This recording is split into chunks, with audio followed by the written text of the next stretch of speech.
جماع کے دوران سرسوں کا تیل بدن پر لگانے سے قوت بہ میں اضافہ ہوتا ہے۔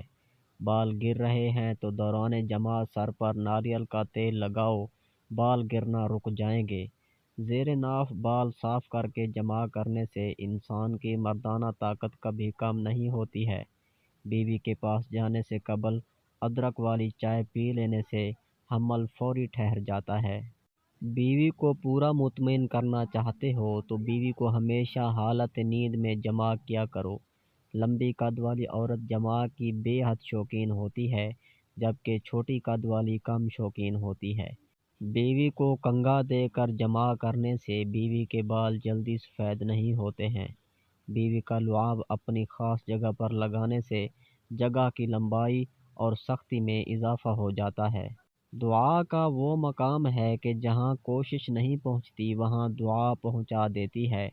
اللہ پر راضی وہ ہے جو اللہ کے کام میں دخل نہ دے۔ فاسد امیدیں انسان کو تباہ کر دیتی ہیں۔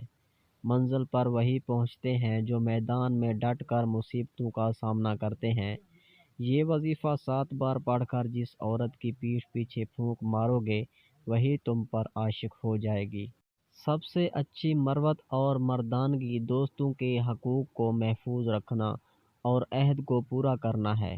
لالچ کا بندہ ہمیشہ غلام ہے اور کبھی آزادی حاصل نہیں کر سکتا۔ خطرہ مول لیے بغیر خطرے پر کبھی قابو نہیں پایا جا سکتا۔ انسانی ذہن کو جتنی بیماریاں لاحق ہو سکتی ہیں ان میں خوشامد پسندی سب سے مہلک ہے۔ نعمتوں کا صحیح مصرف اختیار کر اور شکر ادا کرتا رہ۔ صلہ رحمی کے بعد قطع تعلیمی کرنا اور دوستی کے بعد دشمنی سے پیش آنا نہایت ہی برا عمل ہے۔